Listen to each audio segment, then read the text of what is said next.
What's up, Mets fans, and welcome to one of the few happy recaps, another edition of the Just Mets podcast presented by the Believe Podcast Network. My name is Andrew Claudio. Man, how sweep it is. The New York Mets take after the basketball team in town. That's right, there's one pro men's basketball team in town that we acknowledge. After watching the Knicks sweep, they decided, you know what, we'll do it too. And while the Detroit sports scene is a bit in shambles at the moment, the Tigers are doing that no favors. This is your midweek show. We're going to recap these last three games in which the Mets did what we've all been saying is the thing they're going to need to do if they have any illusions of getting back into any kind of playoff race or just a watchable season where we can think this team can be competitive. They take all three games at Citi Field this week. For those of you, and myself, I think I'm included in this, that complains that this team never comes back in games. Three comeback wins this week against the Detroit Tigers. On Tuesday night, they defeat the Tigers 10-2 after falling down 2-0. On Wednesday night, they defeat the Tigers 3-2 in extra innings after falling down again 2-0. And then today, falling down 3-0 in the first inning, they come back and win 9-4. And look, this is the first full podcast that we've been able to do since Rich and I went live on Monday night. And it was before the Mets called up AJ Ewing, their top prospect that had been scorching hot in AAA since being called up after he was scorching hot in AA to start the season. Spent 12 games in AAA, and the Mets decided, time to bring up the kid. Why not? And I need to start here. I need to start this show by doing something that I know I haven't done a lot of this year, and I don't think many people in the Mets content world have been able to do, even if they wanted to, because they're on the front lines for this person, and that's praise David Stearns. Part of this is a mess he created. Absolutely. Part of this is something that David Stearns would have to acknowledge is something, the way this roster has performed, the one that he tore down and rebuilt back up, has been underwhelming. And it all culminated in the Andy Ibanez, Austin Slater, Tyrone Taylor, Luis Torrens lineup on Sunday in Arizona, as Eduardo Rodriguez, who had never thrown a pitch in the ninth inning in his life, it takes a no-hitter into the sixth and falls 2 outs short of his first complete game as he gets pitches into the ninth inning for the Diamondbacks win. It required David Stearns to once again leave a comfort zone, but I want to commend him for deciding, you know what else do we got to lose? Let's call up AJ Ewing, an aggressive caller. We're talking 12 games into his AAA career. He decided to call up AJ Ewing. And part of that was, and I mentioned this on the Mets therapy recap, part of that was just, it was blatantly obvious. Even if the kid isn't ready, he's better than Andy Ibanez. Like, he was one of the 26 best players in your organization. So you might as well call him up, because we're just wasting time before a DFA. And even if he was supposed to be 2 or 3 weeks away, might as well call him up now and see if he can provide the team a spark. And look, that's not always why you want to call up a prospect. You don't want to put that type of pressure on a young player that, like, hey, come save the season. Unless it works. And my goodness, through 3 games, this spark that not only has AJ Ewing provided, it's almost had a ripple effect on the other young player, because Carson Benge was starting to turn things around. But now there's a bit of a tag team duo in the outfield, in center field and right field. And, you know, you see AJ Ewing get the 3 walks and the triple, hit a line drive to dead center that on a night where the winds are probably more cooperative. Might have been his first major league home run on Tuesday night. And it's like the perfect debut. You get to see him showcase the speed when the cameras are actually on him. You got to see, and you've really gotten to see his defense this week. That's more so where I've noticed the speed. Anything in the gaps, you see him cut off cut down what would be doubles in the past into outs. That's something that's going to be essential if he's going to be playing next to Juan Soto for the majority of his Mets career. The spark was absolutely provided on Tuesday night. And when I mentioned the ripple effect over to Carson Benge, then we get Wednesday night. Benge, makes the error in the first inning, even though it wasn't ruled an error. And then you get the heroics from the rest of the night. He gets 3 hits in the game. He has the hit to tie it, I believe. No, he had the hit on Tuesday night to give the Mets the lead. What he did have was the hit to win it in the 10th inning, his first career walk-off hit for Carson Benge. And then another 2-hit game today, but once again, the spark provided by AJ Ewing, down 3-0 early, and Ewing decides to hit his first Major League home run. And look, confession time. I was on a town hall over at Nick's Film School. We do a town hall with some patrons once a month. Shout out to the Monroe tier on Patreon. And I got really frustrated that AJ Ewing, in both of his strikeouts, they were caught looking. And I enjoyed the very patient, productive at-bats, the lengthy at-bats that we just hadn't been seeing from really any Met for a while. And I liked his approach in the first game. I think the Tigers adjusted and said, let's throw him strikes. And he hadn't adjusted yet to the fact that people can throw strikes consistently here at this level. And I thought, but as frustrated as I got, I was like, obviously somewhat facetious in my, I'll just say what I said. Like, I was very loud on the town hall. You could watch it if you become an Nick's Film School patron, about like a one-hit wonder, one-day wonder. I was mostly joking, to be clear. And I wanted to see how he'd adjust to, and that's like what you always want to see with the young players. How will they adjust when the league starts to adjust to you? Day 3, his third Major League game, he comes in there and in his first at bat, the first strike he sees, he's on it, and he rips it for his first Major League home run, and it immediately starts the comeback. Now, I don't think because AJ Ewing hit a solo home run, the Mets decided, you know what, we're going to hit 5 as a team today. But look, Soto said it after the game. The energy is infectious. The people who have behind-the-scenes access, Steve Gelbs, John Harper, all of them are saying the vibes are suddenly shifting this week. And this sweep that the Mets just completed of the Tigers, the way that they did it, you can look at it in certain moments for a season and say it was that moment. It was the call-up of AJ Ewing. It was the moment that they gave us the outfield that Mets fans are going to get to watch for the next decade. It's the moment that era started, things changed. And it's still a long way to go before this actually becomes like the turnaround. They actually have to turn things around. But for 3 days, and this is the biggest takeaway for me personally from this past week, my biggest complaint on Monday night's show with Rich, this team was unwatchable. Like, putting out that lineup against the Diamondbacks on Sunday, they had become an unwatchable team, a team I did not want to tune in to watch anymore. Like, once you're getting rid of your 2 like good hitters, Soto and Bichette at the top of the order, who like were struggling too in those specific spots. You were getting through them, and then it's like, all right, how many ground balls are we going to see over the next 7 batters before we get back to the 2 very expensive disappointments at the top of the order? Well, this week we got a leadoff hitter that may be the leadoff hitter of the future. We got it. It is so ironic to me that AJ Ewing's number is Brandon Nimmo's number, and he starts his career off with 3 walks for his career. For those who don't remember Brandon Nimmo's early career, that was like his staple. He'd sprint to first base, and we'd be like, yeah, it's Brandon. Like, it's adorable that he does that.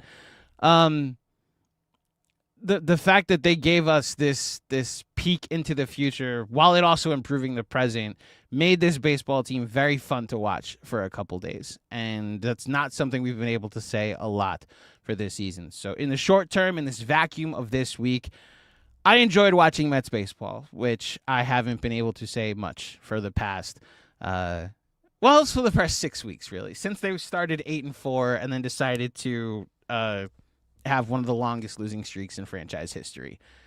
As far as a potential full season turnaround, so the Mets currently, I'm not even talking about the NL East. The Braves, shout out to Jeremy Hefner, shout out to the rest of the NL East.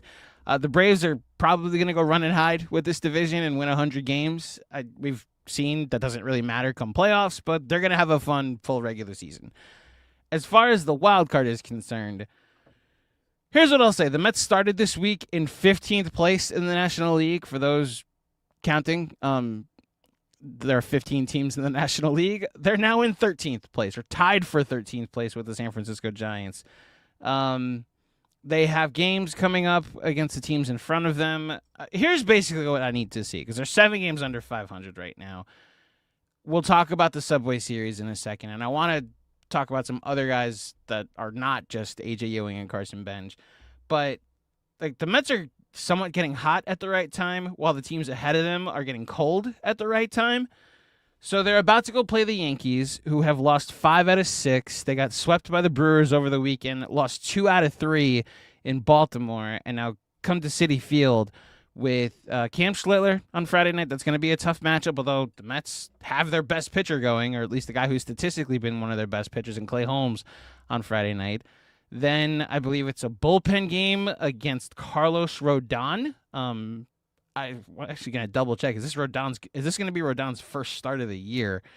Regardless, Rodon will be pitching on Saturday, and then it's Ryan Weathers against Freddie Peralta on Sunday. The Mets will have a bullpen game on Saturday. Has Rodon pitched yet this season? I'm just going to double check this. Rodon has done 1 start. He threw 4 1/3 and gave up 3 runs in that start. This is, I'm assuming, against Milwaukee. When they lost his debut. So he'll be making his 2nd start of the season. So, like, there's just a lot of unnecessary agita that's provided anytime you play the Yankees and you're a Mets fan, partially because of the fan base that you end up having to go up against for 3 days that is in your life and in your group chats. And no matter, like, how the teams are playing, all context is gone. It's just, like, for 3 days, one team is the enemy, and we're equals, you know? So it was funny. There's a YouTube compilation of almost 35 minutes of all the great moments of the Subway Series. You can imagine the couple that I fast-forwarded through in 2000 and in 2009. But, like, this series has actually had some pretty great back and forths. You know, like, Mariano's got a couple of pretty bad blown saves against the Mets. There's obviously the Luis Castillo pop-up that was dropped. There's a 6-inning, 8th inning in 2001 where the Yankees entered the 8th inning up 7-2 with the chance to sweep, and the Mets scored 6 in the 8th, culminating in a Mike Piazza 3-run home run over the picnic area in left field. That's when I remember. In 2010, a Ronnie Paulino base hit off of Rivera ties the game of the 9th, and then a Jason Bay walk-up in either the 10th or 11th, I forget which. There's obviously the Carlos Delgado 9 RBI game in the first half of a day-night doubleheader. There's David Wright's walk-off against Mariano. There's the last game Mariano Rivera ever pitched against the Mets, where it's the only time in his near impeccable career that Rivera blew a save and didn't record an out. It was 3 consecutive batters. The Mets entered the inning, I think, down 1-0. The first batter, Daniel Murphy, doubles. Next batter, David Wright, singles. Murphy scores. Wright advances to second on a bad throw. Next batter, Lucas Duda, singles home right. Mets win without ever recording an out. And look, a couple of years ago, Lindor, the Mets took all 4 from the Yankees, and Lindor had a 2-home-run game, which that was the moment where I started to think, oh, this season could get really fun. I know the Mets had started to turn things around that June, and like we had the OMG and the concerts, but I thought there was going to be a moment where this started to fall short or started to potentially turn around, but that was right before the deadline. And that's when I said, all right, no, we're buyers. Like, they came out of the All-Star break. They take 2 from the Yankees in emphatic fashion, too. That also was the day after the Jake Diekman improbable strikeout of Aaron Judge during an MVP season that made me realize, oh, there's something going on here. The Jake Diekman strikeout of Aaron Judge, I don't know if anybody remembers it. Diaz wasn't available, and the Mets are up 3-2, I believe, in the ninth inning. The Yankees were going through one of their stretches. Like, that's the funny thing about the stretch the Yankees are currently in. They, to me, the best organization in the sport. They obviously have Judge. They have, to me, Ben Rice is like the perfect complement to Judge too, because it's like the lefty-righty thing. He somewhat replaces what they lost in Soto, just less of an on base, just more power. That season, like, they go through a stretch where they just have two guys, and like Severino joked about that it's just two guys, and then like the rest of the order I can mow you down. Well, in that game, I think Gleyber Torres was the leadoff hitter, but then it went Soto, Judge, and then J.D. Davis was their cleanup hitter. And ninth inning comes up. The leadoff hitter gets out. Jake Diekman is on for the save. Soto walks, and it's going to be Jake Diekman against Aaron Judge. Like, how far is this home run going to go? And Diekman on a 2-2 pitch paints the inside bottom right corner against Judge, and to this day I'm convinced he closed his eyes and threw the ball, and he then gets J.D. Davis for a ground out, and the Mets win 3-2. There's been some very fun regular season moments on both sides. I'm sure any Yankee fan that tunes in to hate watch this will point out, obviously there was a World Series won by the Yankees. There's Mariano Rivera's only career RBI was at Citi Field. And the countless other, like, there's a game where the Yankees beat the Mets 15-0, the most lopsided game in this series. It was at the expense of Johan Santana, unfortunately. So yeah, I'm trying. I always try going into this series to look at it from just the perspective of it's just 3 games against another baseball team. How are they doing?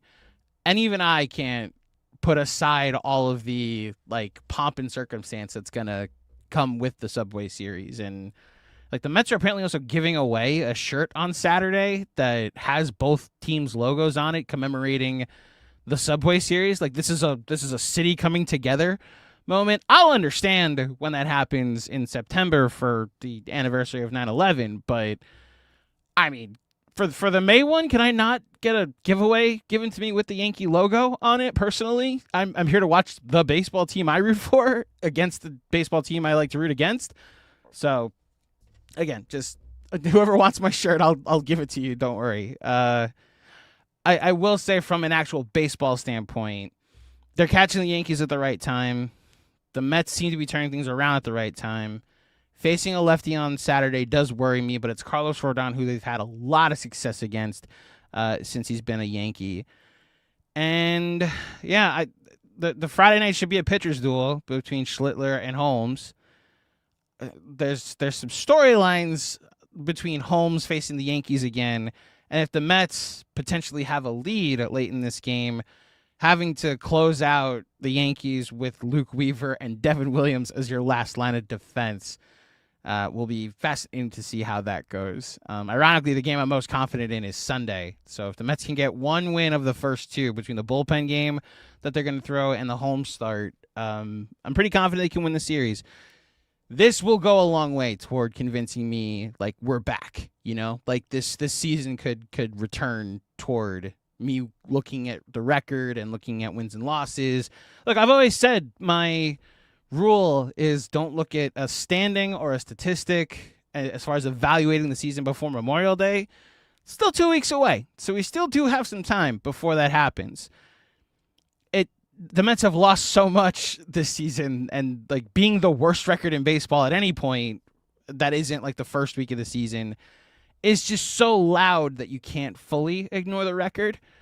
I will just add that, like, getting back into it and making that when I actually do check in on Memorial Day, there are only like 4 or 5 games under 500, will require them to take this series and then the next 2 weeks kind of seriously. So if I can just like go through the Mets schedule, we'll do like full schedule talk before I maybe go to the comment section. You got any questions in the comment section? I see CT Jets fan, I see Pantrice, I see CJ.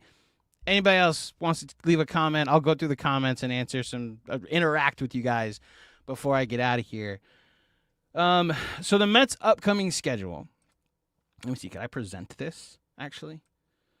They played the Yankees this weekend for 3. What's up, Armand? They play, after that, they go on a road trip, a 7-game division road trip. Haven't had a lot of those, by the way. In fact, how many games have they played against the division? They played 3 against the Nationals. That's right. They've only played 3 division games so far this year. I mean, that's why the Mets have actually built this deficit, because the entire NL East is under 500 except the Braves, and the Mets have barely played the NL East so far this year. So they go to Washington after this. I'm going to try and share my screen so we can go through it together. Okay. Yeah, this will work perfectly. So, I should probably zoom in, which is what I'm going to try and do, folks.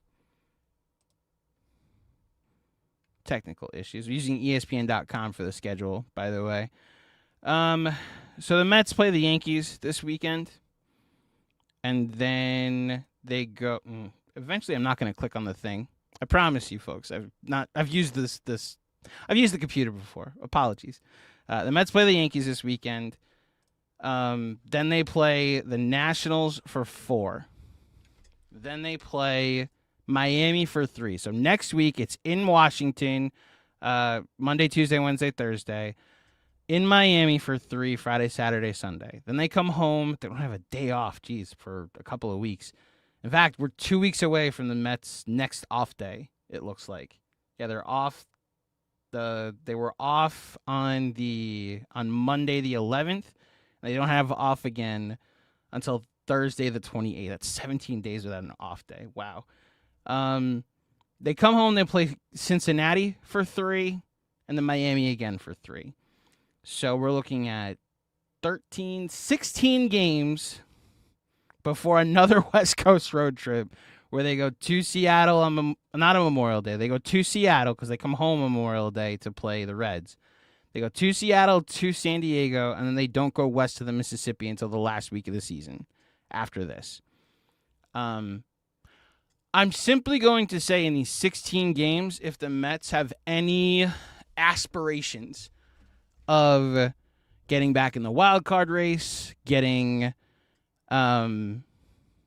closer to 500, making us think that they're not going to be sellers at the deadline, and really investing in this season, in this team, more so than just like the kids, right? Like this was fun, the baby Mets, right? The thing that's, I think, been lacking from this season and from this roster is like long-term investments as far as our attention and our affection are concerned. Look, we have a moratorium on talking about Pete Alonso.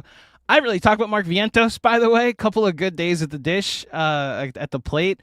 Currently has a higher OPS than Pete Alonso and costs significantly less. I'm not even saying Mark Vientos has been great, but that should just tell you how bad Pete Alonso's been this season.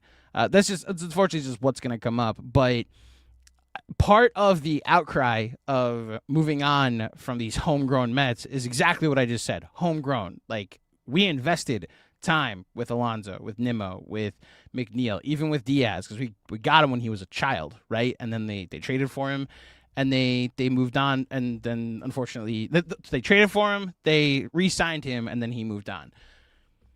This season, it's been a lot of mercenaries, like Freddie Peralta for a year, potentially Clay Holmes for a year, the Polanco, Luis Robert, Bo Bichette, you name it, a bunch of guys that are here for one more season or only guaranteed for one season. We'll see if the Mets I guess technically Polanco's a 2-year deal. You know what I'm saying? There's nothing long-term that we were here to invest in. And yeah, I think what this week provided was, oh no, this is something I can invest in long-term. AJ Ewing coming up here and being my center fielder for the next 5 to 10 years. Carson Benge moving up to the leadoff spot and being my leadoff hitter for the next 5 to 10 years. These are things you can invest in as a Mets fan. as far as this season is concerned, will I invest in this season more so than just watching the kids? This 16-game stretch, I think, will go a long way toward getting fans that have checked out after a 15 and 25 start to get them to come back in. I'm going to say they have to go something like 12-6 during this stretch. That would cut it down to one game under 500 going out to the West Coast. That's a season. If they can go 12-6. Now, it may be a little ambitious. They haven't been winning a lot of series so far this year. But look, you're talking about, can you take 2 out of 3 from a Yankee team that has played poorly lately? Can you... The Nationals are a fascinating team. We'll probably talk about it more on Sunday. It's just me, by the way, on Sunday. Rich has a wedding to go to. So, can you split with the Nationals? And then you're looking at taking 2 out of 3 from the other 3 series. Oh, that's actually how they do it. So take 2 out of 3 from all your 3-game series and then split with the Nationals. That's 12-6. Oh, that's actually funny that's all it takes. And it seems so daunting a task. So that's all it is. Take 2 out of 3. You have 4 3-game series. Take 2 out of 3 in all of them. That's 8-4. And then split with the... am I bad at math? It wasn't an 18-game stretch. It's a 16-game stretch. So go 10-6 is what I'm asking them to do. So they go 10-6. Let's reset. They go 10-6 in the 16-game stretch with the scenario I just talked about. They'd be 28-31 going out to the West Coast. That's still like within striking distance. If I get a little ambitious and say, hey, go 11-5, then we're back to 29-30 before they go to Seattle. And I think that has to be the goal. 27 and either be 29-30 or 28-31 before they go to Seattle. And I think a lot of Mets fans will get sucked back in and start to invest in a season they largely checked out on. Sunday really being the checkout point. And yeah, look, anybody watching this, you're a diehard like me. You're going to be locked in most likely to any game regardless, especially these 9 p.m. starts, these 10 p.m. starts when they go to Seattle anyway, whatever the record is. I do think we just laid out how they make it so that way June, July, and August are more competitive and something that Mets fans can invest in, whether you're a diehard or a casual. We will start with the Subway Series, though. I will be there Saturday night, of all pomp and circumstance. It's supposed to be beautiful this weekend, too. So we'll see if the weather can potentially make some of these deep fly balls that the Mets have been hitting now over the fence. Maybe even Mark Vientos, who's been like robbed of a couple of home runs, not by like a player, just by the weather. He hit a couple in Arizona, definitely hit a couple in Colorado. Hit a couple this week that I was like, oh, that's gone. Oh, no, it's warning track. Got it. Okay, let me go to the chat for a little bit. Let's start with, there's 2 for Bo Bichette. I'll just start here. CJ, any worry about Bo Bichette? And then Armand, should Bo be dropped in the lineup and maybe go to all lefty 1-2-3 order with Benge, Ewing, and Soto? So here's the only problem I would say with that. Because, like, we'll just start here. Any worry about Bichette? Mildly, I will say. We are at a point with Bo Bichette in this season where, I mean, Rich tweeted it out from the Just Mets account today. Carson Benge has an OPS 90 points higher than Bo Bichette. Like, we're very far into the sample that Bo...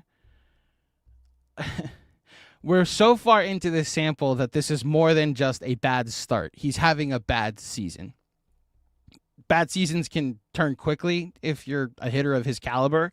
He could have a great series against the Yankees, and then suddenly it's like, okay, now he's got again, look at Carson Benge, literally turned his season around with a good 12 games, right? So it can turn quickly because Bo has a track record of being a good hitter.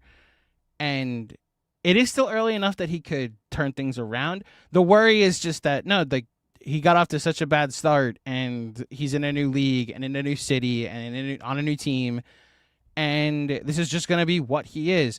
I also have Jason Bay PTSD, where we were waiting for the turnaround, and it just never came. I will say that was a guy much older in his career, and like that was the big contract he got. And Citi Field back then was just not conducive to a right-handed hitter, or really any hitter for that matter, succeeding. So I think that kind of cut his prime a little even shorter, that he went to a ballpark that basically had no fence. But yeah, I'm mildly worried about Bo Bichette. I will say, so we got an MRI update on Francisco Lindor today, and the long of the short is that there's mild signs of healing, but that he's nowhere near coming back. This is a significant calf strain that he suffered. I'd wager to guess All-Star break is optimistic. He might be your trade deadline acquisition, to be totally honest. But one of the awkward things that Rich and I talked about for the first couple weeks of the season was like, so they've got a shortstop, they've got a third baseman that's never played third base before, and Bo was actually a good defensive third baseman. Like the numbers and the metrics showed that he was actually performing at that position well. But then Brett Baty was like, okay, I got to go play first base or right field, two positions I've never played before either. What this Lindor injury did, not that I'd rather have Francisco Lindor back, obviously, but it does allow Baty to go back to his natural position, and Bo, like, just be an average shortstop going forward. It's allowed some things to fall into place. I'm obviously, like, would rather have Lindor, like, that's 100%, which is why if Bo keeps going like this, he could just be a deadline trade, and then, although threat of opt-in, who's going to want him outside of maybe Toronto taking him back. Point is, like, they are covered. I did have a moment of like, you know what? At least Baty now gets to go play third base, because Bo can just shift over to shortstop. Didn't make a stink about him moving off of third base, the position he signed here to play. Yeah, look, the metrics on him aren't great. Everything is a ground ball or a weak fly ball to right field these days. Yeah, I'm mildly worried about Bo Bichette. Would I drop him in the order? At a certain point, you're going to have to think about it. It's for sure. He's not even, like, getting on base and being a productive two-hitter. I did find it funny that, like, the big hit he had this week was one of his bloops that just found grass, right? Like, it wasn't hit all that hard. The expected batting average wasn't great. But, like, you love the results. Like, hey, he got a base hit. It tied the game on Wednesday, and the Mets came back and won. Like, Bo Bichette was part of the reason the Mets won on Wednesday. I think we're, like, 2 weeks away from this being, okay, no, you're a six-hitter right now. They don't have a lot of better options. And to the comment that Armand had of, should Bo be dropped in the lineup and go all lefty 1, 2, 3, you're then throwing these kids to the fire that not only are you going to be at the top of the order, you're the thing setting up Juan Soto. You know, it might be trial by fire. It may be like a thing that works out. Teams really just don't do this because this creates a lefty lane for teams to now just stack lefties. Or excuse me, not stack lefties. When you stack lefties like this, this allows a team to just bring in a lefty for this spot, like bring in a lefty for Benge, and then just, okay, like go face your three lefties and you're good.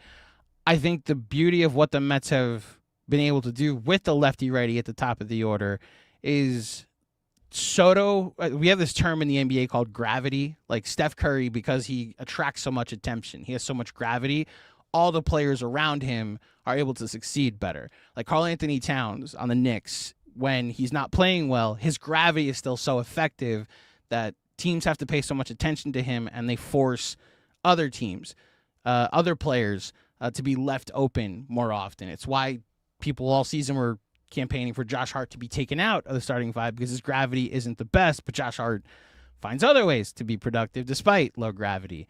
Having said all of this, I think Soto has like gravity in that same sense, because like how many times was it like, I'm going to bring in the lefty to face the Lindor Soto Alonso stretch because I'm afraid of Juan Soto last year. And I think if you do this, Benge is just going to face every lefty. And it's going to be then Ewing is going to face every lefty. And it just works out perfectly. Like you're actually playing into other teams' hands. And I like the idea that because Soto has so much gravity, Bo Bichette will get to face more lefties. Mark Vientos will get to face more lefties. And so that's why I would caution against it. There may also be just maybe they're just that good. Maybe Benge and because what's it called? AJ Ewing's first hit was off of a lefty. Maybe he's that good that he can hit lefties and it's no big deal. I do think it's too early to think about. Like, I would go to Mark Vientos hitting second if that was something that was a drastic shift. You then kind of don't have a cleanup hitter, and the lineup gets a bit shorter. Maybe Bo becomes your cleanup hitter in this sense. Like, you drop him to 4, but you keep the lefty righty. I would just stay away from stacking lefties is more the thing. I'm not against moving Bo down, though. I think we're getting close to a point where him batting 1, 2, or 3 is just an untenable situation. James Buckley, I knew you could do this. Vientos has a 720 OPS. Alonso has a 734 OPS. I think you need to update your stats. Oh no, that's right. Vientos went 1 for 4 today. I thought he had more hits than that today. So Vientos has a higher batting average, though, right? He's 242 on his batting average, and Alonso's 218. Obviously, Alonso has 2 more home runs. If the weather was different, I'm telling you, Vientos would have like 10 home runs right now. If the weather was different in Colorado, I could have swore he hit like 3 home runs in Colorado. I don't think he ended up hitting 1. And then the games this week, there was a fly ball to center field that I thought he hit out. That was a warning track power. And then the ball today where the SNY cameras, which again goes to the SNY production, made it look like this was going to be, in the third deck, and it was like caught at the wall. So, look, this just continues to be part of the conversation that the gamble was probably correct. Or the decision was probably correct to let the first baseman walk. It's replacing him with an equally poor first baseman. That play last night where Vientos tripped over the first base bag and kind of tripped over the ball too. I'll just be totally honest with you. I was thinking the last guy could do that, you know. Look, time is just going to tell. This is just going to be part of the conversation going forward. Time is just going to tell if this team made the right, not necessarily made the right decision, but adequately pivoted or used the assets that they didn't spend on Pete in the correct spots. Right now, they're using the assets or playing time, I should say, that isn't going to Pete Alonso by giving us a full look at Mark Vientos. And you could argue he's made positive steps so far this year. I am now at the point where, you know what? Let's see if you could be the full-time DH. At a certain point, you're going to have to show me if you could be the full-time DH. We're even getting a couple looks of him playing first base, and we'll see how that goes. But yeah, Pete's off to a really rough start. Vientos' start actually ends up being good for it. Pete's rough start to a season is a good Mark Vientos start. That's all you really need to say in that stretch. Shout out to my buddy Rich McLeod. Great week for fans of teams that once had a Ewing up play for them. Absolutely rough week for teams from the city of Detroit. Okay. James Buckley. Bay had a very good first year with the Mets. He had a 749 OPS in 2010 with the Mets. Okay, we're gonna go ahead and do this. Your standard for very good, I think, is a little too high. I think Bay was a disappointment every second he was a New York Met. Jason Bay, his first year with the New York Mets, a 1.8 WAR, a 105 OPS plus, and hit 6 home runs. Like, this is what I mean about Citi Field. Like, he hit 36 home runs the year before and had a 921 OPS, a 134 OPS plus at Fenway Park the year before.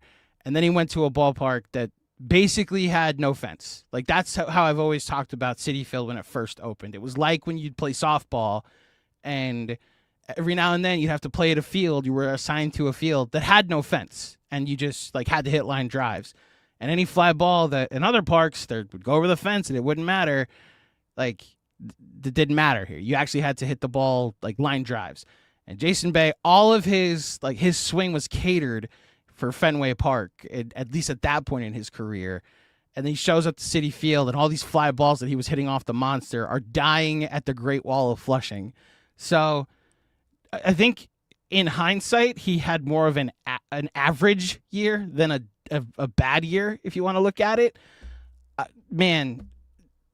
Back then he was like the second biggest prize behind Matt Holliday that offseason. Needless to say, 6 home runs in 95 games is just not going to do it, unfortunately. So respectfully disagree, James, on Jason Bay. Jason Bay had a very good first year with the Mets. Armand, you know what? I'm gonna co-sign this. He said Vientos did turn a good double play last night. A 3.63 will always get my attention, and Pete always struggled with these. So yes, he did turn a very good double play last night. It can somewhat cancel out the moment that he flipped over the first base bag and provided a screenshot that almost could have been the perfect screenshot or photo of the beginning of the season. But we'll take it. We'll take the fact that they ended up getting the win, and he hit the home run today. So, we're taking the good as well as the funny with Mark Vientos this season. James Buckley. So option Melendez and bring up Clifford for left-handed DH, some first base. I don't think Ryan Clifford is ready yet. Now, look, to your point, who cares? Maybe he is just better than MJ Melendez. Here's a fun conversation. I think if you're optioning somebody, it's Tyrone Taylor. Or maybe it's Austin Slater and Tyrone Taylor moves to that spot.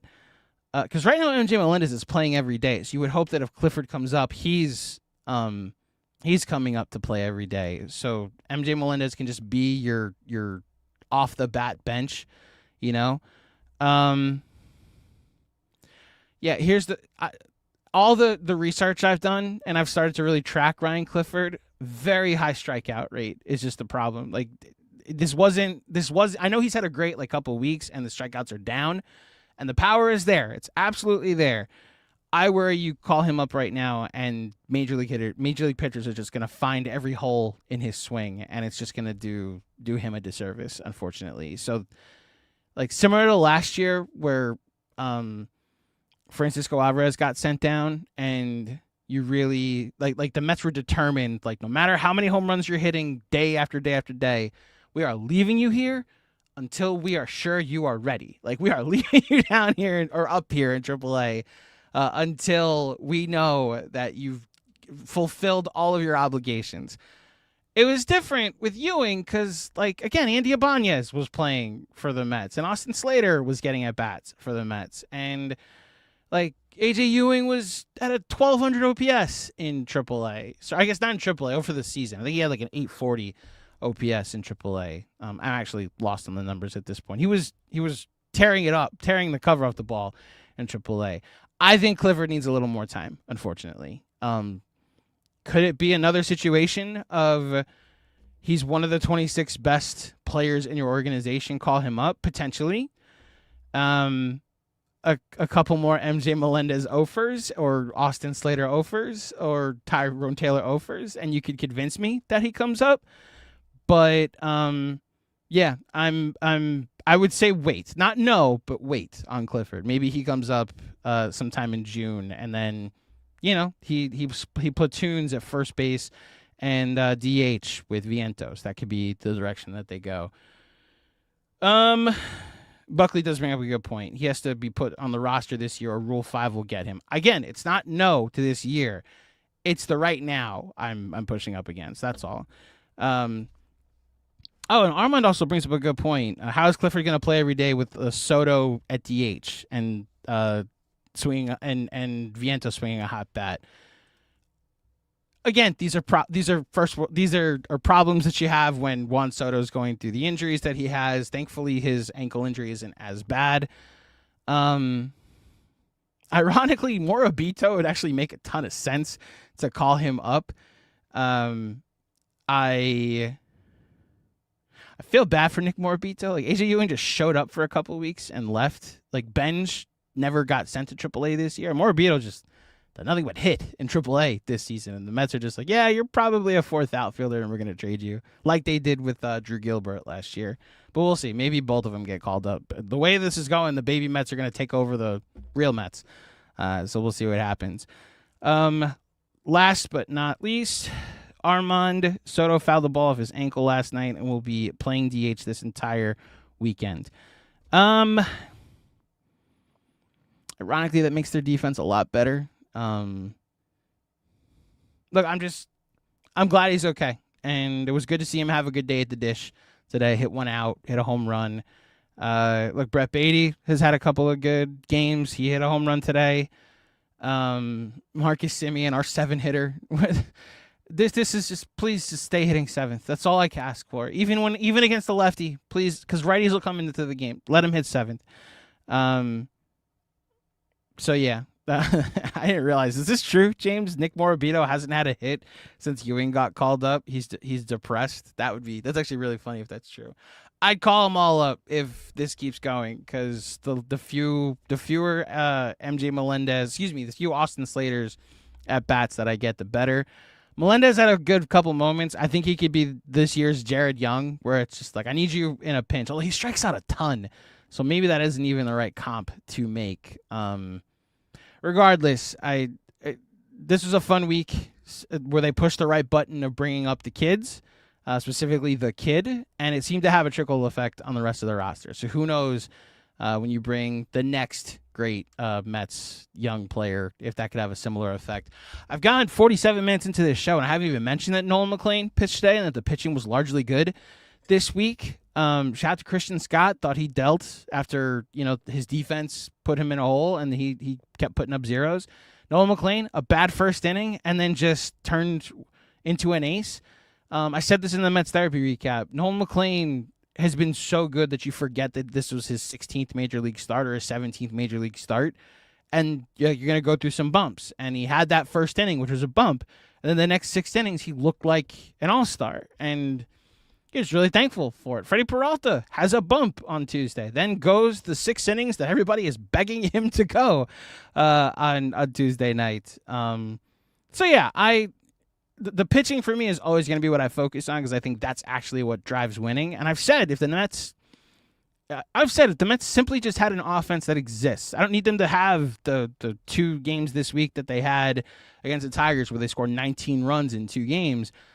Score 4 or 5 every night. I think the pitching has been good enough that you can start to get back into this. And I think that if you're the front office, bit tone deaf, but it's probably why you're preaching some confidence that you're like, hey, we're in every game. Like, we're losing these games with low scoring affairs. We just haven't been getting any offense. They got some offense this week and they won all 3 games. Let's see if they can keep that going when they play the big bad wolf across town. Although they're playing here this weekend. So we'll see how the Subway Series goes this weekend. Again, if you missed it earlier, they are catching the Yankees at the right moment. We'll see if that actually translates into a successful weekend for the Mets. This has been a live edition of the Just Mets podcast, your midweek check-in. Shout out to the Believe Podcast Network. I'll be back on Sunday. Most likely riding solo. We'll see. My obligations to the Knicks. There's a World Game 1 of the Eastern Conference Finals is Sunday night, so I may be riding solo so I can do a quicker one on Sunday, but while Rich is out of town. But if you dug this show, please head over to Apple or on Spotify. Leave a 5-star rating and a review. If you're watching on YouTube, like this video. Remember to subscribe. Until next time, thank you for listening. Thank you for watching. Enjoy the Subway Series. And in the words of the immortal Gary Cohen, I am out of here.